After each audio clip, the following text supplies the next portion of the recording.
Welcome you and all to another episode of the Global Latin Factor podcast, where we talk about, say it with me, Latino everything. Thank you very much for being here. We appreciate your presence. Go ahead and subscribe. Hit the like button. Leave us a comment because we have another amazing episode for you. We have a legend in the house.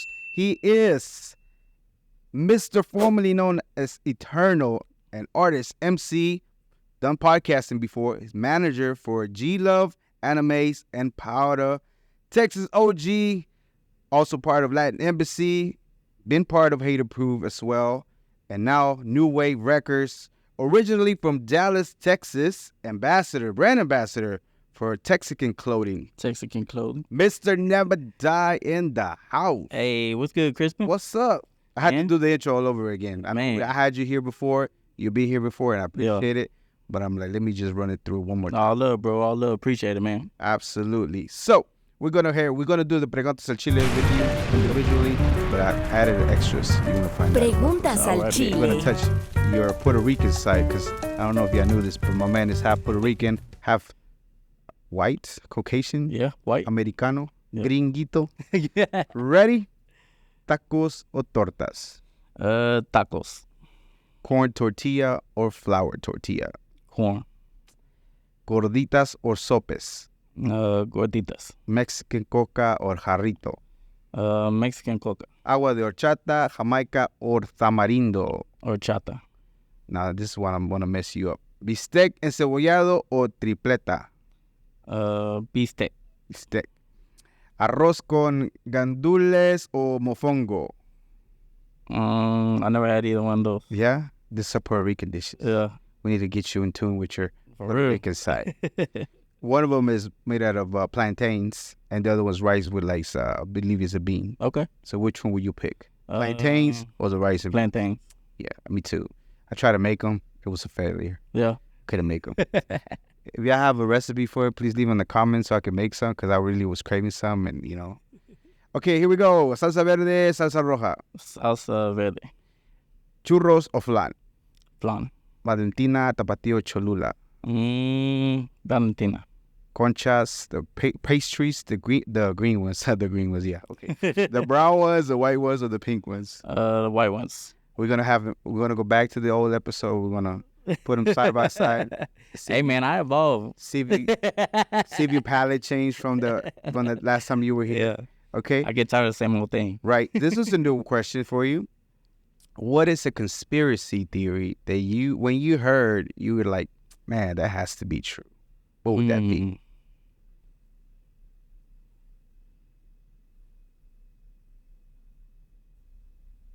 JFK's assassin was a driver. The driver? Yeah. Ooh, I haven't heard that one. You've heard that one? I haven't heard that one.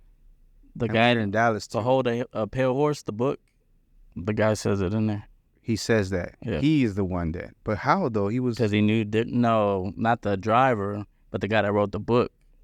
Said he worked for the government. He knew a whole bunch of conspiracies and stuff.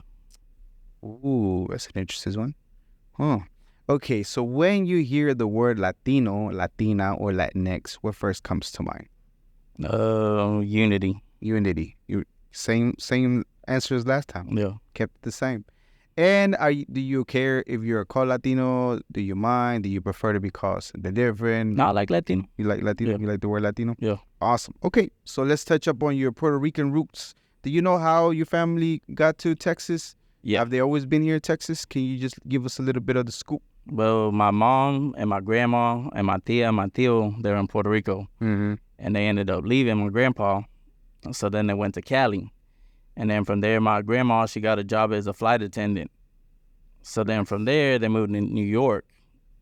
And then that's where my mom and my dad met, because they were like neighbors. First, my dad was, he was best friends with my tío, but then he got with my mom, and then he went to the Air Force, so they came to San Antonio. And that's how they ended up in Texas. Yeah. And then in Dallas? And then he got a job in Plano at Texas Instruments. Instruments. Oh, yeah. Yeah. You see it off the road. Yeah. And that's how you ended up in Dallas. Yeah. That's crazy. I don't know if y'all know this, right? But I'm not the only one that says it. And I know I bring it up often because people really don't know that Puerto Rican people are citizens of the U.S. They don't have to renew paperwork. They don't have to. And the only reason I know this is because people have those thoughts is because somebody had asked a Puerto Rican guy, like, how often do you have to renew your whatever? I'm like, never. Yeah, it's been like that for a minute. Yeah, they're. I think it happened when I was like a kid. Yeah. And then people in my comments be like, on TikTok, be like, I can't believe you don't know that. I'm like, there's a lot of people that don't know. Yeah, facts. I know what it means. Yeah. I know it. Yeah, because it happened a long time ago, you know. Yeah, so I have to tell it for the people that don't know really? that Puerto Rico is a territory, and the people that are born in Puerto Rico are citizens. And if I'm not mistaken, they're not able to even vote on a federal election, if I'm not mistaken. Yeah, that I'm not sure on. Yeah, see, I think I'm almost correct. Oh, really? That's pretty dope, though, that you so you grew up in Dallas, the Dallas area? Yeah. And specifically any area, Westino? I mean, like, first it was East Plano. That's where, yeah. And then I went to Wiley for a while, and then started moving around like the Garland area and stuff like that. Yeah.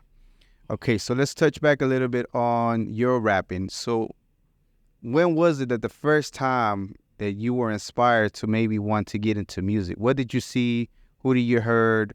Or was there any influence within people around you, or was it something that you saw? I know that SPM was something that you seen and gave you a little hope that maybe there's somebody like you, Brown, little Brown can do something like that. So when was that? Man, I first started wanting to do music when I was listening to Nirvana, Kurt Cobain. Like, nice. Smells Like Teen Spirit. The first time I saw that video, I'm part of the MTV generation, you know what I'm saying? So just videos would always catch my attention. I spent my whole summer just watching videos and just trying to learn.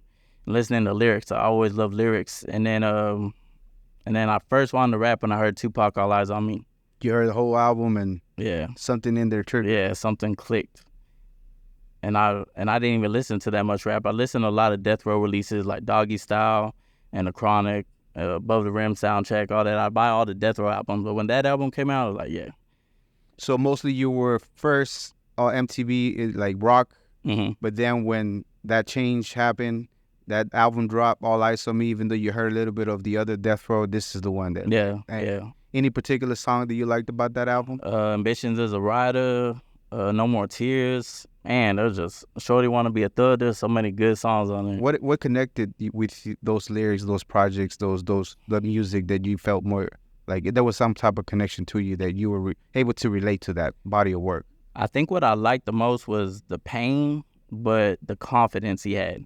That was one thing about rock music, like it wasn't very confidence building, you know what I'm saying? But when I heard Tupac, I started listening to more rap, it would build up my confidence. So you walk with a swag whenever you finish. Yeah. Listen to the car, get out, like, what's up? Yeah. That's what's up. Okay, so after that, you were met with the other gentleman from SLO. Yeah. So if I'm not mistaken, I heard an interview, you were the one that actually came up with the idea of beginning to do the rap group? Yeah, rapping. So were you already rapping at that time and try to practice on it, or not really? Really, I was just writing. You were writing? And I wanted to get into music more. So how did y'all meet? High school. So y'all were just homies running around? Yeah, we were all in the same clique, and then they ended up, really it was just me and him there at the end because he was a senior and I was a junior. And then that's when we started hanging out.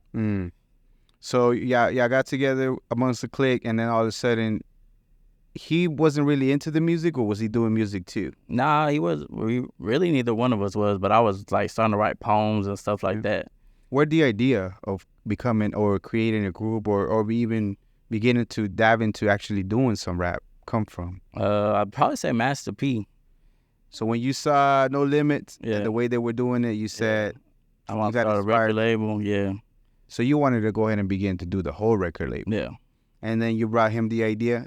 Yeah. What did he say at first to you? I mean, he actually believed me. Yeah? Yeah.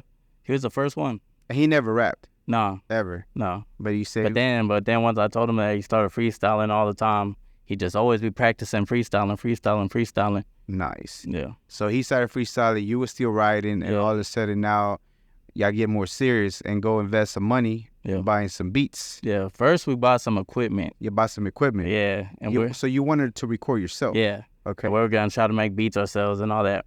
And how did that go? Didn't work. Neither one of us had the patience. None of y'all? So we tried a little bit, and then we ended up taking the equipment back, and then that's when we hit up Pimpster. So it was only y'all two. It's always been just No, and y'all then his two. brother Wrath. So that's the one that was incarcerated. Yeah. So it was three of y'all. Where was he as far as the high school? Was he already a graduate? Yeah, he had already graduated. He already graduated. That was So he's a lot older. Yeah, a couple years older. Okay. So it was three of y'all in the beginning, and mostly it was SLO and his brother rapping first on the first project. You were a little bit. I was on one song. I was kind of more behind the scenes. So more executive producer, you mean you were more of the funder for that project? Nah, not that one. I was just like kind of like, hey, rap here. I mean, that's always what I've done in the studio. Like I just kind of got a year like, this should go here, this should go here. My brain just breaks it down like that. Okay, so that project is called Salsa Vatos. Salsa Vatos. Yeah. So Salsa Vatos. So y'all went and saw the equipment. It didn't work out for y'all. Y'all didn't have the patience, all three of y'all, to make beats. Yeah. But then y'all found out about Pinsta because y'all were listening to him. Yeah. So y'all listened to him. How did y'all even find out how to contact him? Man, back then on the back of the album, I had your number and address. Yeah. You could call the number or write the address. So you hit him up. Yeah. And who's the one that called him? SLO. And what did he say? Hey, I want to buy some beats? Yeah. Pretty much? Yeah, we trying to get in the game. Can you give us some info? You know what I'm saying? Yeah. And he did for a price, but he wanted to see we're serious at the same time, you know? Absolutely. Yeah. Because it's so easy to give free game, but sometimes it's like some people are they're not grateful. Yeah. They're not appreciative. Especially when they get it for free. Exactly. And especially when a guy that is hot and then his stuff is getting spun and he's being known in Dallas and you're like fairly new. Yeah. Who knows how many of you, like people like you, hit him up every day. So, I mean, I don't knock the hustle for trying to get paid for what he's doing. You know, he's out there. Yeah. So y'all appreciated that fact. Yeah. Y'all knew it was business. Yeah. And y'all were willing to invest that money. Yeah. So y'all went and bought, I think it was $2,000, and y'all paid some front, and then y'all got 10 beats? Yeah. How many beats was it? I think it might have been a little bit less because he screwed and chopped a couple. I think it was more like 6. Yeah. 6 to 8, somewhere around there, and then he screwed and chopped a couple for us. And then who told y'all where to go record professionally? He did. He told you, go to this guy right here? Yeah, we went to Dub One Studio with Steve Paul. Steve Paul, Dub One Studio, go over here, he'll record y'all. Yeah. And then that's another investment that you had to do. Yeah. So, again, it was Wrath first, and then it was SLO just mostly, and you were just kind of sort of the ear telling them, hey, do this. It sounds better if you do this. Yeah. And then I was going to work on my solo album. You were going to work on your solo. Yeah. So there were going to be Latin Embassy, you were going to be something different, or the whole label was Latin Embassy? No, I was going to be Eternal, and they were going to be Latin Embassy. Latin Embassy. Yeah. When did you choose Eternal? Why did you choose Eternal? S.A. Loke's the one that gave it to me because he said since it was my idea to do the music, that I was going to live forever through my music. So he's the one that said, Eternal's a dope name. I was like, yeah, fuck with it. Okay. Yeah. Tell me about the Latin Embassy name. So I know that it's off of a restaurant that used to be in the embassy, and y'all kind of sort of, it sounds kind of dope. Yeah. But y'all couldn't call it the Mexican embassy because you're Latino, you're Puerto Rican, so y'all went and decide that it was going to be Latin Embassy. Yeah. So is that how it came to be? Yeah. Or was there? Yeah, there's I can't remember the full name of the restaurant, but it's on the east side of Plano, right off of 75. It's something Embassy. So that's where, I think it was Wrath. He's like, man, Embassy, that sounds like a dope name. So, and we were all in the car, we were fucking with it. So like Embassy it is. Yeah. Was there any runner-up names for the label at that time? Man, I don't even remember, bro. No? I don't even remember. So around in the car, Embassy, and all of a sudden it just, boom. Yeah. That's dope. And then the Latin part, when was it that y'all decided to incorporate it? Y'all liked Embassy. Yeah. I think it was pretty quick. Within the same conversation, you were like, Latino, Latin Embassy. Latin Embassy. Dope.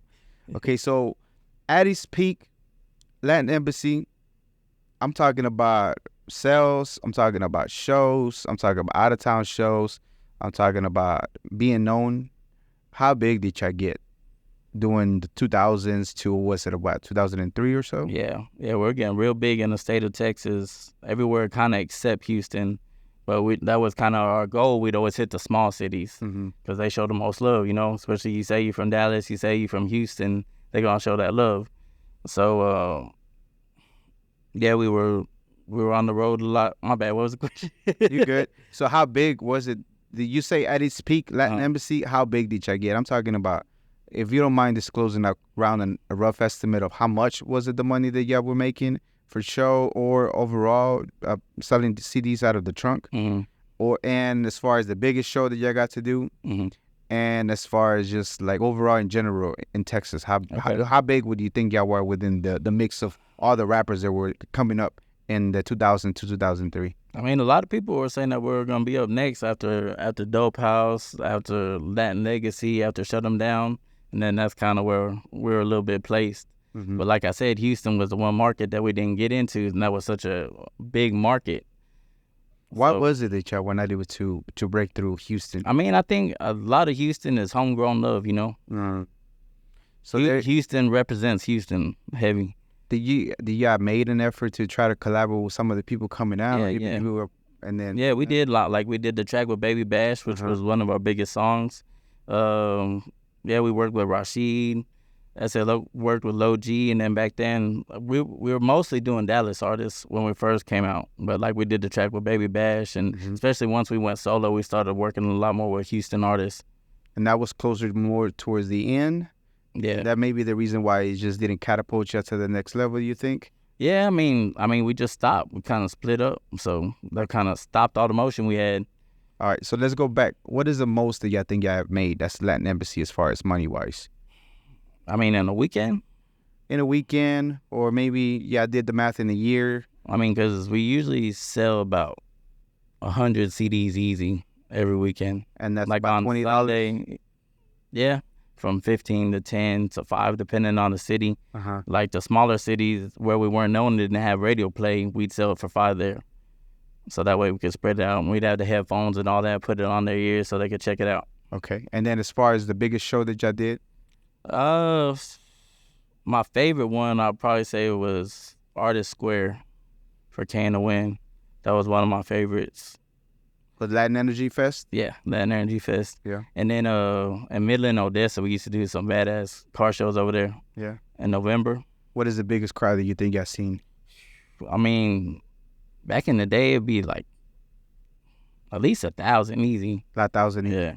And that's because the lowrider shows were so big back then, so everybody would go, you know? Yeah. So whose idea? So I believe it was your idea to hit the road and hit other. That's what made y'all different from the artists here in Dallas.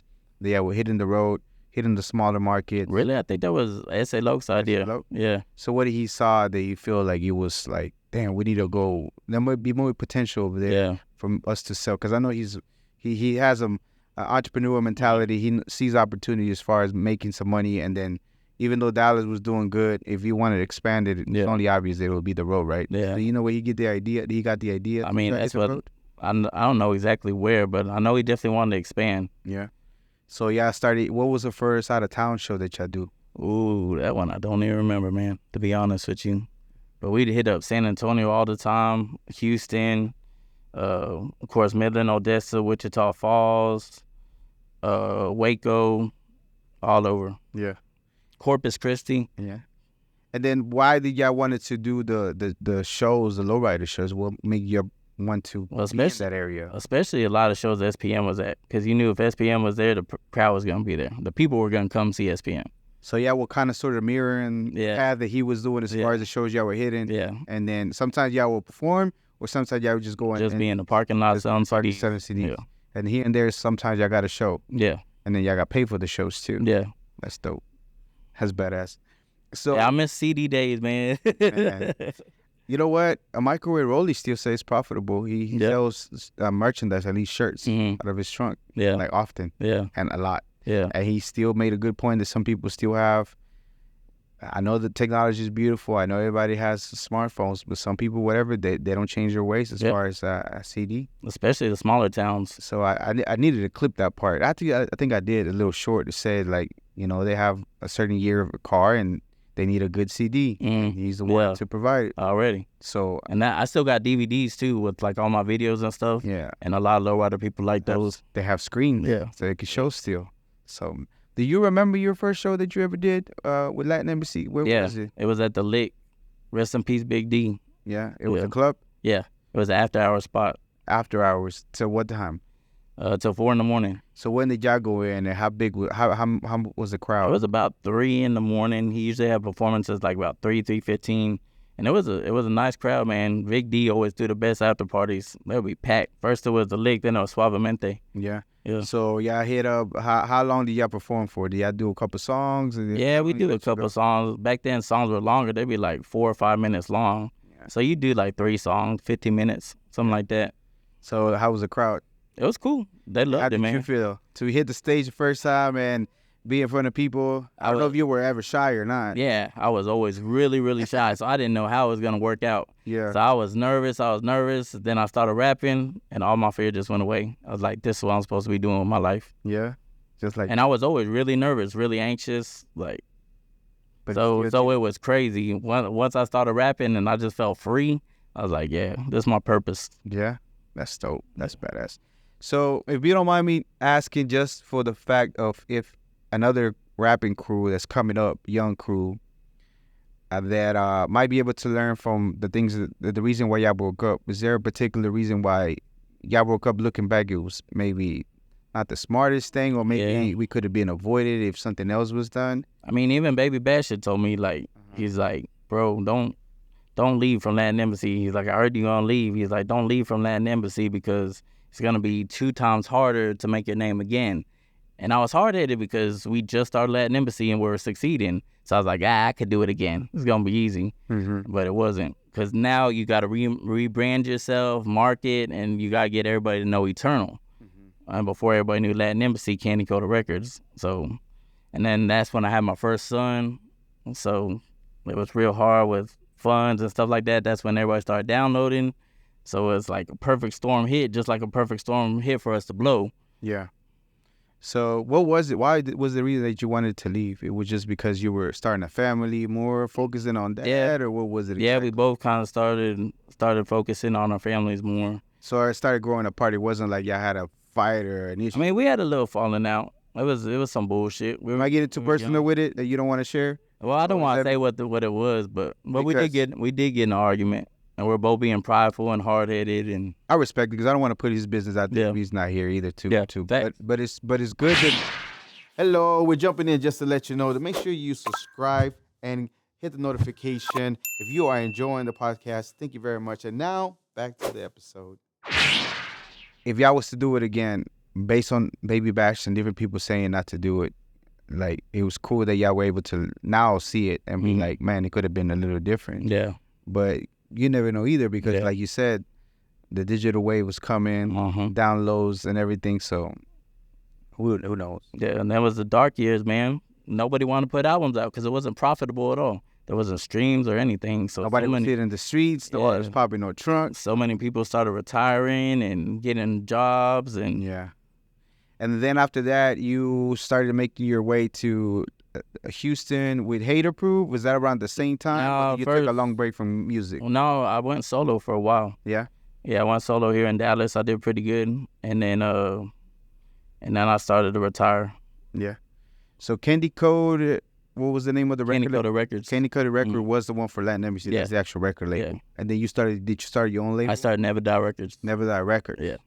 And then that's when you began to transition to Neva Die. Yeah, to Mr. Neva Die. Eternal. Yeah. Well, not really, but I knew in the future I would have to. I knew Eternal was too common of a name. Yep. So I could foresee I was going to have problems. So I remember you discussing that the reason why you rather just be easier to find than Eternal and be in the midst of a bunch of freaking searches. Everybody was complaining. They're like, we can't find you. We can't find your music. So I was like, nah, I got to change that. You type Mr. Neva Die, you pop up immediately. Yeah. So, okay, and then after that, you retire, kind of, sort of, and then what lit up the fire again to start making music, and then when did Hater Proof come about? I moved to Houston and for a job.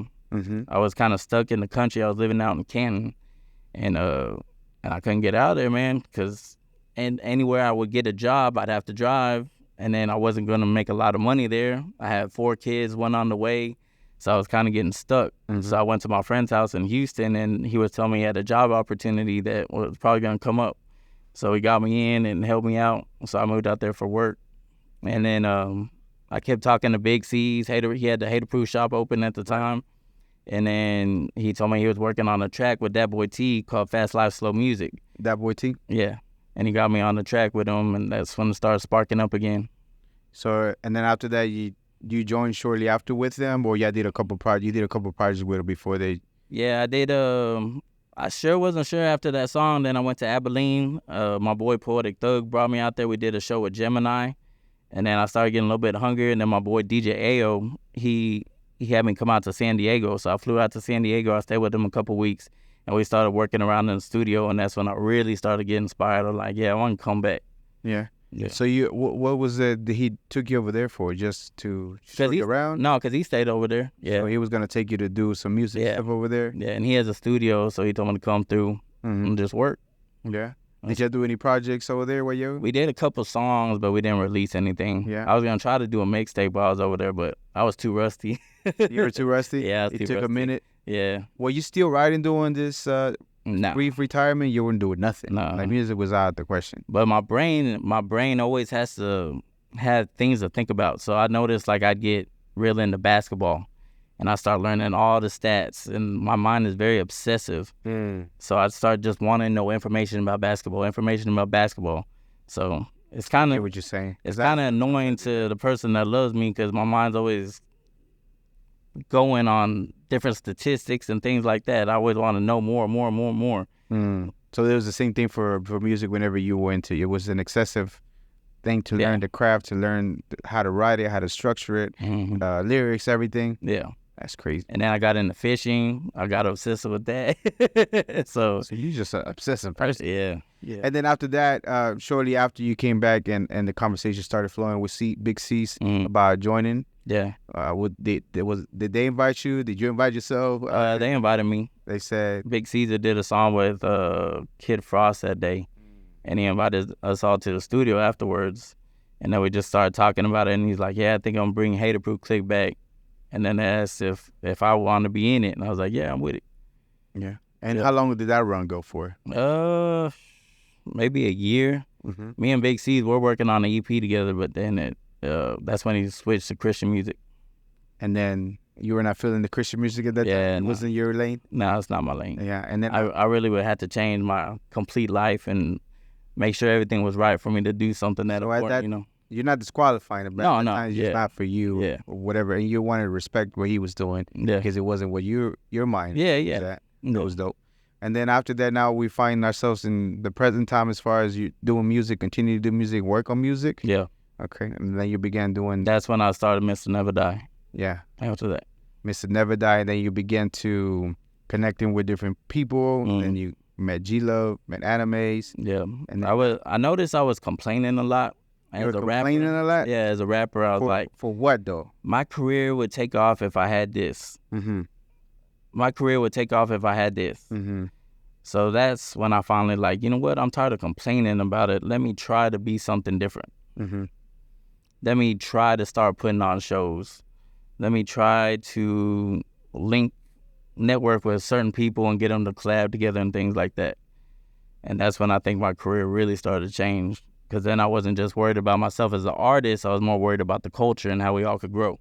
So you begin to do a little bit more service to the community of hip-hop and different things like that, and notice things start happening. Because if you start complaining, you start believing yourself, whether you want it or not, and it keeps you... It might just be words that you're saying, but the programming is just keeping you in the same place. You're not changing. You just keep complaining. They complain. You start become a believing victim. it. Not only that, but you start believing your complaints. You know, it might be just like a little rant, but if you say it enough times, you start believing that is true. Real talk. So when did that light bulb moment just stop? What happened? What did you see? What did you hear that made you say, you know what? I'm complaining. Somebody brought it to your attention, like, damn, you be complaining too much. Nah, I mean, I'm always trying to evolve myself as a person. Like, I'm always thinking I'm the hardest person on myself. I'm thinking, what did I do wrong here? How can I fix it? How can I make it better? So one of those conversations that you had, like, bro, you be complaining too much. Yeah, stop complaining so much and go out there and fix it. That's dope. Yeah. All right, let's get to your, I think we covered all your career. Yeah. In a nutshell, 23 years? 23 years. 23 years, but in a nutshell, it's kind of sort of how your career's been, and you still maintain it. In fact, you have a brand new album. It's an 11 tracks, if I'm not mistaken, correct? Yes, sir. And it's called Self-Titled, Mr. Never Die Album. Tell me about the cover. It's from what I've seen, it's all black, but you can see the small logo circle on it. Tell me the creative idea. Why did you want to go in that route? What does it mean to you? Well, first, my whole goal, we were gonna release Depression as a single that drops the same day as the album. Mm-hmm. So I got Portia to do the cover for me, and I liked it. But the only thing, I didn't think it was the proper time. Like, it was starting to be the beginning of summer, and it looked very Halloweenish because I did my whole video like it's Frankenstein. Yeah. So I was sitting there thinking, I'm like, man, this ain't gonna work. This is not a good way to market this album. And then It would have been good on Halloween. yeah, on Halloween it would have been perfect, but it wasn't Halloween. So then I started thinking, and I was like, what's something creative I could do? And I started thinking about Metallica Black Album. And we had already said that we're going to name it self-titled. So, of course, Metallica Black Album is their self-titled album. And that's how I even kind of got the cover with the logo at the bottom. Yeah. It was very inspired by that, which was one of their best albums. So who's the logo? Was that always your logo, or was it something newer that you had? Nah, that's been my logo. That, but it's almost like a watermark, almost transparent, but you can always see because it almost looks all black. Yeah. But then you have the corner, right hand, lower hand corner, you see it right there. Yeah. Yeah, Dope FX out of Mexico, he did that for me. All the way to Mexico. Yeah, that boy Cole, man. Yeah. Yeah. So, by the way, go check out Depression video on his YouTube channel, Depression singing. I see the Metallica influence, the rock influence that coming in. Yeah. That MTV vibes coming through. Yeah. You know? And man, I got bored, bro. Yeah. Like, people always expect me to do Texas songs, and which I represent that, but at the same time, I get bored. I want to be creative, you know what I'm saying? Like, one song I did a country hook, and then trying to use auto-tune more, just experimenting. Yeah, that's dope. I like the singing part. I like the singing. Appreciate it. So we have, again, 11 features. You have R.I.P. Gangsta Boo. I got to interview her years ago on a show. It was crazy interview. Really good. It sucks that I wasn't able to grab the footage for me to just have. But yeah. It's not on YouTube or anything? No. Man. I would love to see that. I have a picture with her. Yeah. But I lost it that I didn't get a chance to hear because she kind of shocked me. Mm-hmm. Because maybe just me and the way that people are just willing to tell me things, even though sometimes I just know how to ask. But she told me things that I like, how she feel kind of strange sometimes whenever she's making music because she has kids now. And that kind of sort of the content of the songs might not be matching what she is as a mom. And things like that were like, God, I can't believe I'm hearing this. Yeah. Like, and I was kind of for a little bit, but I had to like, keep my composure. Too real, bro. Yeah, that grown conversation, man. Grown conversation, real. She was talking about doing makeup at the time.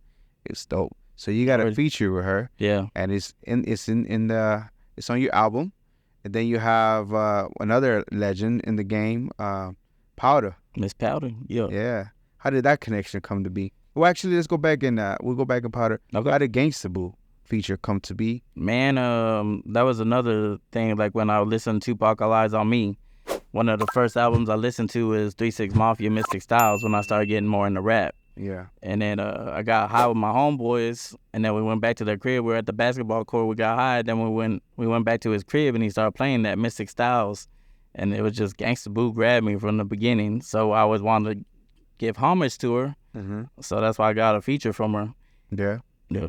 That's dope. And how did the connection happen? How did you get a hold of her? Or I hit her up on MySpace, I think. Yeah? Yeah. And she said, here's the business. Yeah. All right, let's do it. Yeah. That's what's up. And then, of course, Powda. She hasn't been, not that I know of, too active, but recently she's been making a comeback more. In fact, you're actually a manager for Powda now. Yep. So we'll talk about that here in a little bit. But how did that feature come to be? Is that because y'all connected to the management part, or you've been wanting to work with her? Yeah, I've always been a big fan of Powda, man, since back in 2000 days, you know what I'm saying? So I got a feature from her. Me and Poetic Thug, we did a feature with her like 2004, 2005, somewhere around there. And then I always wanted to do another feature with her, but then she retired for a long time. And I saw her at Day of Unity like 3 years ago, I think. Right. And then I had a quick conversation with her. She was with the Hemp Sisters, which I work a lot with. So I was like, hey, introduce me to Powda real quick. So she introduced me. You didn't want to go and introduce yourself? Well, because, I don't know, I just didn't want to be weird. Yeah. So I mean, we have to tell somebody else. Well, it's a common friend, you know what I'm saying? Okay, so they introduced you to her. Yeah. And then I just asked her if she was coming back or not. She's like, nah, I don't think so. But yeah. so then she Left it started at getting that. then she started getting legend awards and stuff and started popping around more where we were at. And then she's like, well, let's get that feature in. So She's the one that brought it up. Yeah. Said because you had talked to her about Yeah. it and said, let's do it. Yeah. Now's the time. yeah. And what was it that you liked about her as far as her as an artist? I mean, I liked her style, especially because she'd always clap back on the dudes. Mm. So that's why when she was always representing for the ladies, you know what I'm saying? Like that's why I like Gangsta Boo. That's why I would like Trina, because the dude would go hard and then the female would go hard. Yeah. And like I've tried to do so many songs with people like that, and the females don't want to do it. But so with Hell No, I knew Powda would be down, and I showed her my verse. And she went in, man, wrote 2 verses. I know her for her vocals. I know her for her singing part, and I know some of the catchier songs. But her flow is it's immaculate, bro. She's really good with it. Her freaking tonality, her freaking just spitting bars, like bro. Her new album, really crazy, good. man. We almost done with it. So she has an album coming up soon. Nice. So that's how that feature comes to be. And then of course you have Manic Beats, which is also the producer for the whole. Is that every single The beat? whole album. He recorded everything, mixed and mastered everything. So that's all him, and he's featured on the song. Yeah, that's dope. And then of course you have Miss G Love in the house. She's over here chilling. Gangsta Love in the house. And then also you have Anna Mace. Yeah. Ronnie Spencer. Also, right? Yeah. Is that all the features? Yeah. Yeah. So yeah, finally got some songs together with Nuwave. Yeah, finally. Not one song together, all y'all, Yeah. but you know, y'all have some songs. Yeah. Man, how did that go? Man, it was dope, man. It was crazy. Energy was crazy, especially when G-Lo did Judging Me. Yeah. She went crazy on that hoe. And that's when Powda had actually came for the feature, and she saw G-Lo do Judging Me, and then she felt so energized, she went home and wrote a whole rap. Really? That she called Energy, and then she got G-Love on that song. Really? Yeah. So that's gonna be coming up on her album? Yeah. Nice. That's dope. Okay, so you have all the songs. I'm gonna list them. Let me know if I missed anything. So you have Duel to Death, Judging Me, Hell Nah, Need My Space, that's Anna Mace, Depression, Sick in the Head, Want to Crash, If I Die Tonight, Pandora's Box, and Leave Me in the Dark. Is that all right? Yeah. And how long did it take the whole process for you to make the album? I think I wrote everything in like about a month. The whole thing? Yeah, he wanted to do it in a week. So I hit the ground running. I did like a quick 5 songs. And then it started slowing down a little bit. But I was really excited to get in the studio because it's been a couple years since I've been able to work on music. So right. So I was really excited. So I hit the ground running, was writing. Depression was one of the first songs I did like real quick. Was it something that you had written? No. Or everything's brand new? I always write to each specific beat. Okay. And as far as so tell me about Depression, because I know that on one of the interviews I've seen that you're dealing with things like that. Mm-hmm. But I remember from the first interview we had that some of those sessions, those studio sessions are good for therapy, or it's therapeutic for you because it helps you, whatever is it that you have going on, it helps you do that. Mm-hmm. Was it, what would you recommend with anybody that's dealing with depression that doesn't really have an answer, doesn't really know why they're feeling this way, and how can they even get a little bit of energy to do something to try to get out of that? I mean, there's a lot of different things. I mean, you got to get out of bed. That's the first thing, because you're going to want to stay in bed. You're going to want to just be at home, be unsociable. Like, you got to get up and start moving around and just try to build your confidence. Definitely start to think more positive, because we're so hard on ourselves, you know what I'm saying? And then you start feeling like you all alone, that nobody understands you. And before you know it, negative stuff just piling up. And before you know it, you don't want to leave your house. So just find stuff that builds your confidence, things that you like to do. I mean, don't isolate yourself. Yeah. Because then you're just going to feel sorry for yourself and things are going to get worse. That's crazy. Because I know one of the interviews you said that, like, I don't know if it got dark, but it got dark for you to where if you kept on that path, you would have not seen Anna Mace and Crystal Pop and freaking in New York. Yeah. Doing their thing. Yeah. So it got really dark for you at one time. Yeah.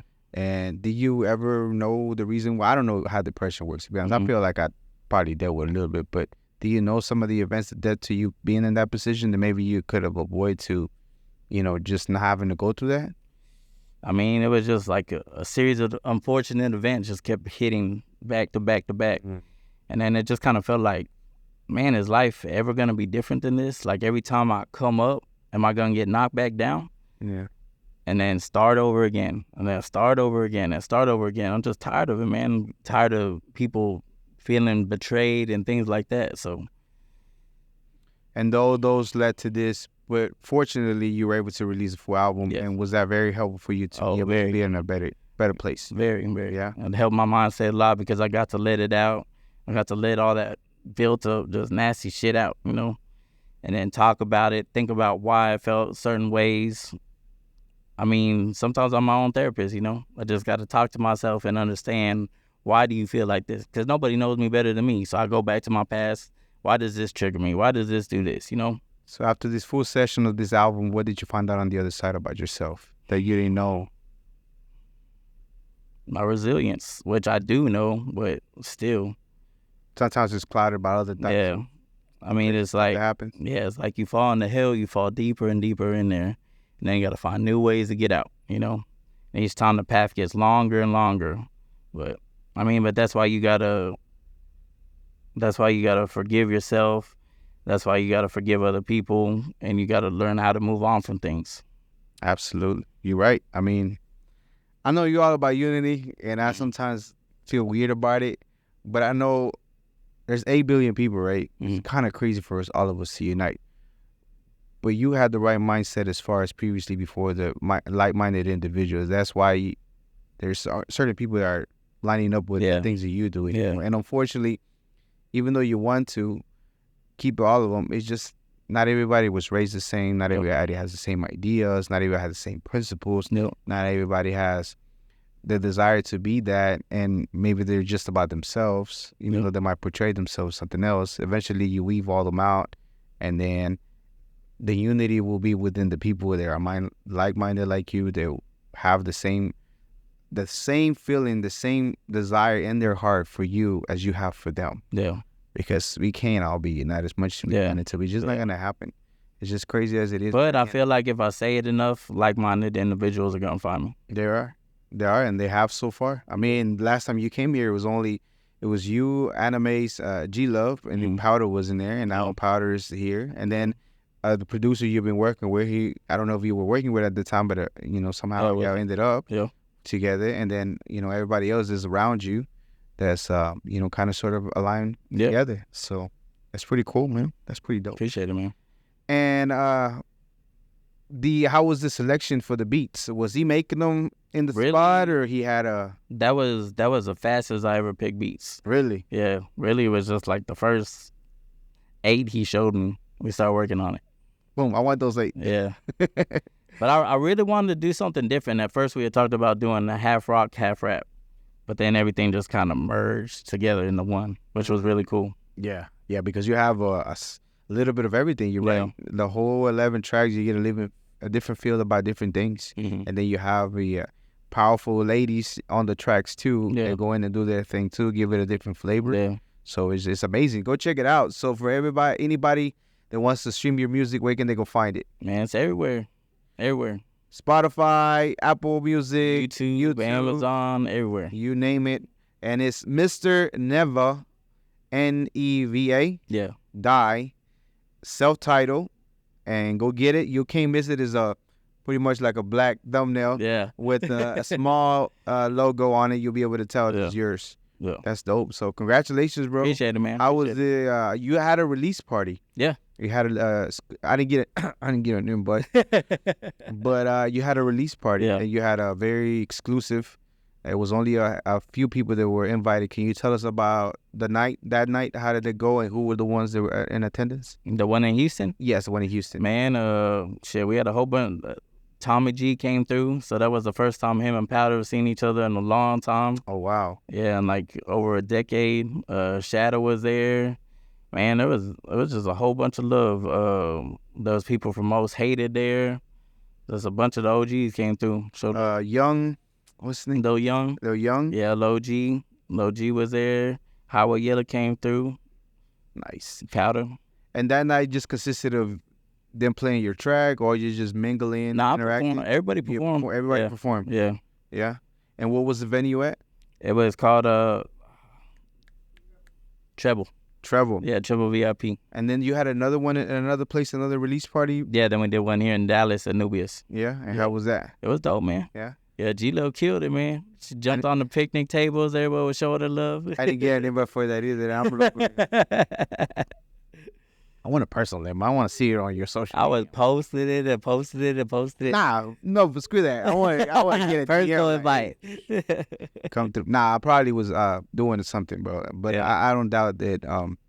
I'm glad that you had that showed up over there, and same here. Yeah. You know, because technically you rep both. Yeah. Because you were raised here for the most long time, but then you went to Houston too, and then a lot of the networking and a lot of the people you've been working over there too. So that's pretty dope. Yeah, love both cities, man. Yeah, love both cities, definitely. Okay, so the videos. So the leading single was Depression for it, or No, that was actually the fourth one. The first one I released the one with Gangsta Boo, Back to My Old Ways. Back to My Old Ways. Yeah. Then the second single was with G Love, The Judge of Me. Then the third one was the one with Anna, Need My Space, and then the fourth one was Depression. Yeah. Yeah. Any other videos that you're gonna be doing? For we dropping. Hell No should be dropping here in the next couple of days. It'll be out by the time this come out. Oh, really? Yeah. So y'all be checking it out with Powda. Yeah, with Powda. So go subscribe to his channel so you don't miss it. Yeah. And Powda making a comeback. Yeah. That's what you keep killing saying. it, man. She killing it. Bro, she is dope. Yeah. Her flow is sick. Yeah. Like if you tell her, I said, I don't know, who the hell is this guy? But you're dope. You're freaking, as I'm telling you, bro. We're going to get her on the show in the future. Absolutely. I'd be more than happy to have her. But man, her freaking flow is like the attitude. Yeah. Like I said earlier, the tonality, the delivery, the freaking, the lyrical, like everything's like, man, I did not know her for the singing part, but it's just like. Yeah, she plays the piano, everything. She's musical. Yeah. She's musical. Yeah.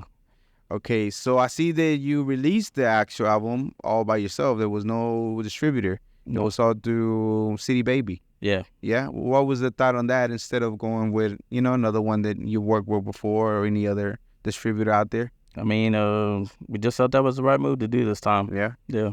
That's what's up.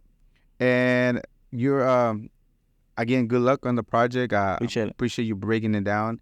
And already got over 20,000 streams on Spotify so far. 20,000 streams on Spotify? Yeah. Nice. So. That's dope. And I know it's going to keep growing. And just add it to your playlist. If you know somebody, just add it in there, 20,000. And how long has this been? What was the date, the actual official release? I don't remember the exact date, but it's been about a month. It's been about a month. Yeah. It's pacing really good. Yeah. It's pacing really good. Okay, so let's touch up a little bit of a couple of things that have happened to you. Your grandfather. Yeah. Your grandfather. I see the post on social media. Yeah. How does that make you feel? This is my second one. Your second one. So you're a grandfather a second time. Yeah, I have a grandson and a granddaughter. Yeah, Carter in Kansas. So it's still special, but the first one got to be a little bit different. But not that he doesn't differentiate. Yeah. I'm just saying the first one probably as your grandfather is just a little bit different. Yeah. Is it still kind of the same feeling? Yeah, I just wish I could see him more, but because I'm in Houston and they over here, so I don't get to see him a lot as much as I would like to. But you have Zoom, you have but they on the country, so it don't work that good. Starlink. It's Starlink, yeah, spicy, but internet. It's open. Well, Starlink is the internet provider from Tesla. Yeah, and then you can buy the internet, and it's everywhere. Satellite internet. You can just. That's what's up. It's I don't remember how much the price, but last time I checked, it was the device itself was like $500 something. I'm not doing any promotion because I will take this stuff off. But the service itself was like about $100. Okay. You get it in anywhere. Damn, it's a freaking deserted island. You'll probably get service already. That's pretty dope. Okay, so now, how did the conversation begin with Powda for you to be the manager, her manager? Now you're the manager. Well, first she came, and then her and Manic started talking about doing the album. Mm-hmm. So then they asked me to manage the project. Mm. So just kind of be that extra set of years in the studio with them, and and beat selection and stuff like that. I mean, she pretty much picked all her beat selection and all that, but just kind of putting my input in. Because different ears are good, you know? Yeah. You always want to have as many, well, not as many opinions, but valid opinions. Right. On People that have been 23 plus years to know a little something about music. Yeah. So she respected you enough. She knew about you to know that you knew what you was talking about. Yeah. What did she know about you? How did she hear it? Besides meeting you, have she heard anything different about you? Anybody telling it? I mean, she'd have to tell that. Yeah. I will ask her that. I'm sure I remember that question. So, and then after that, yeah, worked on that, continued working on the project, and then when did the conversation to be like the actual manager, make it official? Probably about halfway through the project. Yeah? Yeah. How was that conversation like? No, I just kind of asked her what she'd think about it, me managing her. So you proposed the idea? Yeah. Yeah. And then I brought it up with G-Love because G-Love's my partner. G-Love was with it and Powda was with it, so we made it happen. And that's it. Yeah. And y'all been hitting the road often. Yeah. Y'all been all over the place. Yeah. So man, the fans happy Powda back. Yeah? Yeah. You can see it whenever they go out. Yeah, definitely. Y'all go hit the road. She's been gone, you know what I'm saying? Yeah. So a lot of people didn't know they see her again. Just like when SPM gets out, people are going to be excited because a lot of people never saw Southpaw Mexican perform. Oh, yeah, he's going to sell out. Yeah. He's going to be... I know people got different opinions about the man, but that dude was talented. Yeah, for real. He's still too He can talented. control a crowd, for real, man. He's super A talented. sea of people. Yeah, you can't deny the fact that that dude still... Again, I know people have their different opinions about what it is and believe whatever you want to. You have your own rights, but as far as the talent itself and the music, that dude was... Man, Yeah. he was a prodigy. A lot of people don't know he was a prodigy violinist. Yeah. Yeah. Yeah. That fool knows about music. Yeah. You know? I mean, think about it. He knows about Powder, knows how to play. Like, they know about music. Yeah. They just not like some of us that just get on it. A beat that somebody made and rap on it. You know? But they actually know That's what I do. keys and things like that. Yeah. You know? No, I'm talking about personally. But yeah, they know about certain things that they're doing. That's just, it's a different level. It's a different perspective as far as making music because they know.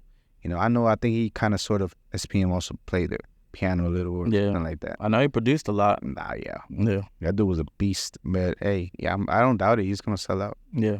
Definitely. I believe so too. So we running short on time. I think we cover everything.